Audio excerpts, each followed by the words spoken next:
చిన్ని తన గతం తాలూకు ఆలోచనలతో షాక్‌లోకి వెళ్ళిపోయి స్కూటీ మీద నుంచి కింద పడిపోతుంది. వాళ్ళ అమ్మా, నాన్న కంగారు పడిపోయి ఇంట్లోకి తీసుకొని వెళ్ళి డాక్టర్‌ని రమ్మని చెప్పి, "ఏమైందో చూడండి డాక్టర్" అంటే ఏదో చిన్నపాటి షాక్ అన్నట్టు చెప్తాడు. మెడిసిన్ ఇస్తాడు. అసలు ఎందుకు ఆ అమ్మాయి ఇలా అయిపోతుంది? ఏదో పరధ్యానంలో ఉంటుంది. మొన్న కూడా రోడ్డు మీద ఒకసారి కనిపిస్తే మధు, మధు అని పిలుస్తున్నా కూడా ఏదో ధ్యాసలో ఆలోచించుకుంటూ వెళ్ళిపోతుంది. ఆ అమ్మాయికి ఏమైనా ప్రాబ్లమ్ ఉందా ఏంటి? కనుక్కోవచ్చు కదా! అంటే ఇక వాళ్ళ అమ్మ, నాన్న జరిగింది మొత్తం చెప్తారు. తను మా సొంత కూతురు కాదని, ఇలాంటి పరిస్థితుల్లో అమ్మాయిని ఇంటికి తీసుకొచ్చామని మొత్తం చెప్తారనమాట. అయితే ఇప్పుడు నాకు అర్థమైంది.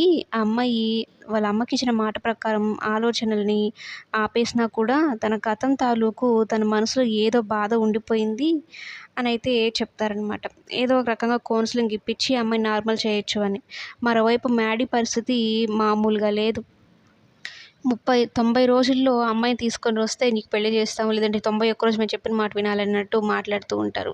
ఇక చిన్ని కూడా మహి వాచ్ అక్కడ మర్చిపోయి వెళ్ళుండడంతో ఆ వాచ్‌ని చూస్తూ నా జీవితంలోకొచ్చిన కొత్త బంధానివి నేను పోగొట్టుకున్న బంధాలను కలిస్తే నాకెంత హ్యాపీగా ఉంటుందో అలాంటి హ్యాపీ అయితే నేను ఈ బంధంతో చూశాననైతే అనుకుంటూ మ్యాడీని తలుచుకుంటూ ఉంటుంది. "నువ్వు నా జీవితం నుంచి వెళ్ళిపోవద్దు మ్యాడీ" అనైతే చెప్తూ ఉంటుంది.